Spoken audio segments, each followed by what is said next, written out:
Welcome to the Zak knowledge. This is IPC part 4 and इस video में हम लोग डिस्कस करेंगे जुरिडिक्शन ऑफ आईपीसी। तो देखिए जुरिडिक्शन क्या होता है। जुरिडिक्शन किसी भी चीज़ का, किसी भी लॉ का वहाँ तक होता है, जो एक एरिया होता है कि कहाँ तक वो लॉ अप्लाई होगा। तो आईपीसी का जुरिडिक्शन कितना हो सकता है, कहाँ तक हो सकता है, वही हम लोग डिस्कस करने वाले हैं। तो पहला है जुरिडिक्शन की बात की है, जुरिडिक्शन को दो पार्ट में डिवाइड करते हैं।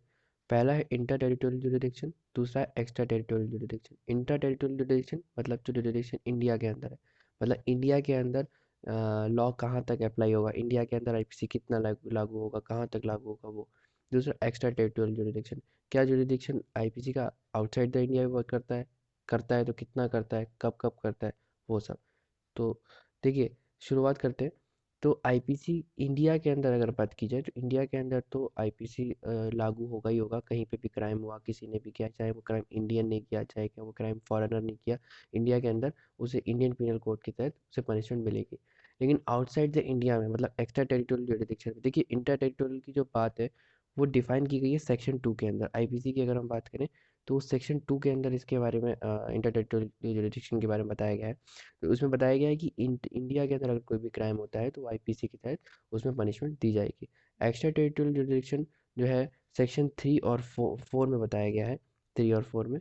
और इसमें बताया गया है कि अगर कोई क्राइम आउटसाइड द इंडिया हुआ और वो किसी इंडियन ने वो क्राइम किया और वो क्राइम आईपीसी में भी पनिशेबल है, ठीक है, तो वो उसके लिए उसे इंडिया में सज़ा मिलेगी, आईपीसी के तहत उसे पनिशमेंट मिलेगी।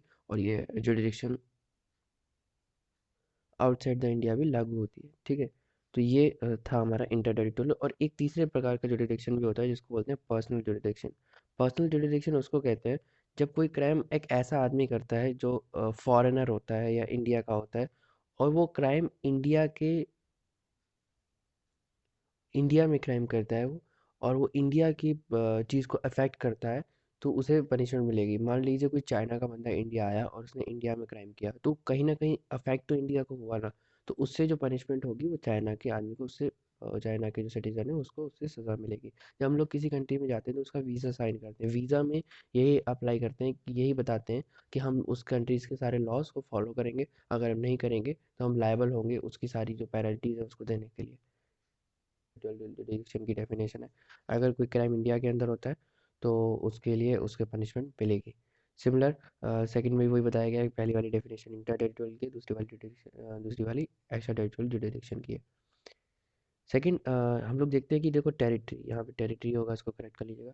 तो टेरिटरी की बात अगर हम करें तो टेरिटरी कौन सी है, इंडिया की टेरिटरी कहाँ तक है। तो अगर आपने कॉन्स्टिट्यूशन पढ़ा है, कॉन्स्टिट्यूशन के आर्टिकल 1 में, यहाँ आर्टिकल है, तो कॉन्स्टिट्यूशन के आर्टिकल 1 में दिखा बताया गया है कि कहाँ तक इंडिया की टेरिटरी होगी, ठीक है। तो जो भी इंडिया की टेरिटरी है, जहाँ तक भी इंडिया की टेरिटरी आती है, मतलब जो उसका लास्ट पॉइंट है, वो सब वहाँ तक आईपीसी का जुरिडिक्शन लागू होगा, पहली चीज़। दूसरी चीज़, सेकंड चीज़, कि टेरिटरी ऑफ वाटर, वाटर के अंदर जो भी टेरिटरी आती है, मतलब कि जैसे हम लोग जानते हैं कि 12 नॉटिकल माइल्स तक जो है इंडिया की जो बेस लाइन है वहाँ से 12 नॉटिकल माइल्स तक जो है इंडिया का एरिया माना जाता है। अगर वहाँ पे कोई क्राइम होता है तो वो क्राइम इंडिया का क्राइम माना जाएगा और उसके लिए उसे पनिशमेंट इंडिया के अंदर मिलेगी। तो दूसरी चीज़, तीसरी, अगर कोई भी ऐसी शिप है या एयरक्राफ्ट है जो इंडिया को ओन करता है या जो इंडिया का है, जो इसकी रजिस्ट्रेशन इंडिया की है, और उसमें क्राइम हो जाता है, इससे कोई मतलब नहीं है कि वो एयरक्राफ्ट कहाँ जा रहा है, कहाँ का है, या जर्मनी में है, न्यूजीलैंड में, कहीं पे भी हो, लेकिन अगर वो इंडिया को बिलोंग करता है, इंडिया का है, तो उसमें हुआ कोई भी क्राइम इंडिया का माना जाएगा। और उसमें उसका जो कोर्ट है, उसका जो ऑफेंस है वो इंडिया के अंदर उसकी ट्रायल चलेगी, और उसके लिए जो बंदा है वो आईपीसी के तहत इंडिया में लागू होगा, उसकी जुरिडिक्शन वहाँ पे आईपीसी की लगेगी, ठीक है। इससे इंटरव्यू में बहुत सारे क्वेश्चंस भी पूछे जाते हैं कि मान लीजिए कोई एरोप्लेन है, वो जर्मनी से न्यूजीलैंड उड़ रहा था और वो एरोप्लेन इंडिया का था, तो क्या उसमें क्राइम हुआ, वो कहाँ रजिस्टर होगा या कहाँ माना जाएगा। तो उसका जवाब है कि इंडिया का, क्योंकि वो एरोप्लेन जहाँ का है ना, वो जहाँ की प्रॉपर्टी है, वो अगर क्राइम उसके अंदर होता है तो वो क्राइम इंडिया का क्राइम होगा और उसको इंडिया उस टेरिटरी में सज़ा मिलेगी, ये इसमें लिखा भी हुआ है लास्ट पॉइंट में। तीसरा आईपीसी, आईपीसी के कुछ एक्सेप्शंस भी होते हैं टेरिटरी के, कि किन किन चीज़ों पे आईपीसी एप्लीकेबल नहीं होगा। तो पहला है फॉरेन सोवरेन, मतलब कि जो लोग विदेश से हमारे यहाँ आते हैं, जैसे लाइक कोई बड़ी पर्सनैलिटी आते हैं जैसे डोनाल्ड ट्रंप हो गए, या कोई फॉरेन से जितने भी बड़े बड़े प्रेसिडेंट या प्राइम मिनिस्टर या सेक्रेटरी जो इंडिया विजिट करते हैं एज एन इलेक्शन बेसिस पे या किसी बेसिस पे, टूर बेसिस पे, तो उन लोगों पे आईपीसी एप्लीकेबल नहीं होगा, क्योंकि अगर उनसे कोई क्राइम हो जाता है तो वो आईपीसी के एक्सेप्शन के तहत उनको छोड़ दिया जाएगा उस क्राइम में। दूसरा, फॉरेन आर्मी। फॉरेन आर्मी यानी कि अगर कोई दूसरे देश की आर्मी है, पाकिस्तान की आर्मी है, चाइना की आर्मी है, कहीं किसी देश की आर्मी है और उससे कोई क्राइम हो जाता है तो भी वो क्राइम नहीं माना जाएगा, उसको आईपीसी के तहत पनिशमेंट नहीं मिलेगी। तीसरा है वॉरशिप्स, ये डब्ल्यू होगा। तो वॉरशिप्स वॉरशिप्स मतलब वो होती हैं, जैसे आपने सुना होगा आईएनएस अरिहंत, आईएनएस विक्रांता। ये वॉरशिप्स होती हैं जो जिनमें अक्सर वॉर्स में जिनको यूज़ किया जाता है, जिन पे बड़े बड़े हथियार वेपन्स यूज़ होते हैं। ठीक है, ये पानी में होती है। तो इन इन पे अगर कोई क्राइम होता है तो वो भी क्राइम नहीं माना जाएगा। बेसिकली ये सब इसलिए है क्योंकि ये वॉर जगहों पे यूज़ होती है, और इन सारी जगहों पे अगर कोई क्राइम होता है या होता है तो वो नहीं माना जाएगा, उसे आईपीसी के तहत आप पनिशमेंट नहीं दे सकते, वो एक्सेप्शनल है। चौथा है अम्बेसडर्स। अम्बेसडर्स होते हैं राजदूत, जो एक दूसरे के देश से मतलब कि एज अ पैसेज की तरह काम करते हैं, जो मैसेज देने का काम करते हैं, वो होते हैं। तो अम्बेसडर्स दिल्ली के अंदर भी बहुत सारे देशों के अम्बेसडर्स रह रहे हैं। तो अगर यहाँ इनसे भी कोई क्राइम हो जाता है तो वो भी आईपीसी के अंदर पनिशेबल नहीं होगा। और पांचवा एंड द लास्ट है एलियन एनिमीज।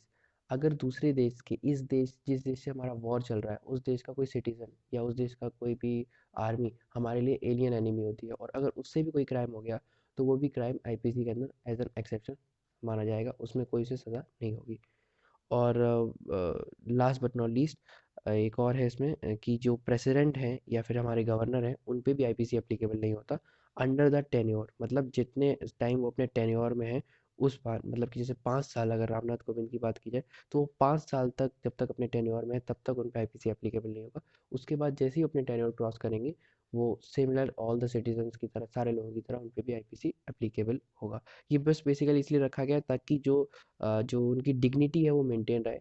मतलब कि अगर प्रेसिडेंट और गवर्नर को भी अगर हम लोग अरेस्ट करेंगे तो उनकी डिग्निटी पे एक बात आ जाएगी, कि उनकी पर्सनैलिटी पे बात आ जाएगी। तो इसीलिए इनकी डिग्निटी मेंटेन रहे, इसलिए हम लोग ने ऐसा किया है। तो थैंक यू। इस वीडियो में हमने डिस्कस किया कि टेरिटोरियल जुरिडिक्शन इंडिया का क्या होता है, एक्स्ट्रा टेरिटोरियल जुरिडिक्शन क्या होता है, इंटर टेरिटोरियल जुरिडिक्शन क्या होता है। तो अगर आपको वीडियो पसंद आया हो तो प्लीज़ इसे लाइक कीजिए, एंड अपने दोस्तों के साथ सब्सक्राइब शेयर कीजिए, and subscribe the channel for more updates.